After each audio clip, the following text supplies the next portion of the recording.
तो नमस्कार दोस्तों, आपका स्वागत है हमारे इस चैनल गीत लिखे सीखे में। तो दोस्तों, आज की इस वीडियो में हम फिर लेकर आ गए आपके लिए एक और भोजपुरी फुल सैड सॉन्ग। हाँ दोस्तों, भोजपुरी सैड सॉन्ग। आशा नहीं विश्वास है कि आपको ये वीडियो ज़रूर पसंद आएगी। एकदम बिल्कुल फ्री में मिलने वाला है। आप इस सॉन्ग को चाहे जिस रिकॉर्डिंग स्टूडियो से रिकॉर्ड करा सकते हैं।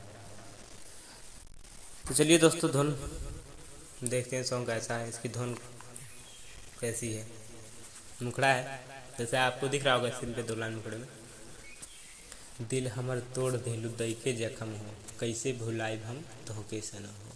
तो चलिए इसे धुन में करते हैं। दिल हमर तोड़ देलू दई के जख्म हो, दिल हमर तोड़ देलू दई के जख्म हो, कैसे भुलाइब हम तोहके सनम हो, कैसे भुलाइब हम तोहके सनम हो। अंतरा कहते हैं, खैले रहलू कसमिया हजार, काहे तोड़ देलो के तो यार हो। खैले रहलू कसमिया हजार, काहे तोड़ देलो के तो यार।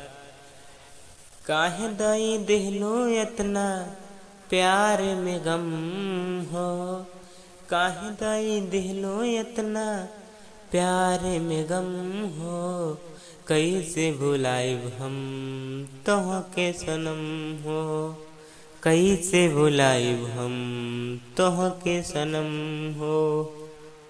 दूसरा अंत कहते हैं, ई है दुआ बा हमर रही है आबाद हो, सोनू महेश तोके करता आजाद हो। ई है दुआ बा हमर रही है आबाद हो, सोनू महेश तोहके करता आजाद हो। हमरा के मिलिया जान अगला जन्म हो, हमरा के मिलिया जान अगला जन्म हो, कैसे भुलाइब हम तोहके सनम हो, कैसे भुलाइब हम तोहके सनम हो। तो दोस्तों, धुन कैसी लगी कमेंट में ज़रूर बताना। एंड पसंद आया हो आपको ये सॉन्ग तो एक लाइक ज़रूर कीजिएगा। एंड चैनल अगर आप पहली बार आए हैं तो चैनल को सब्सक्राइब करके घंटी के ऑप्शन को ऑन कर दीजिएगा।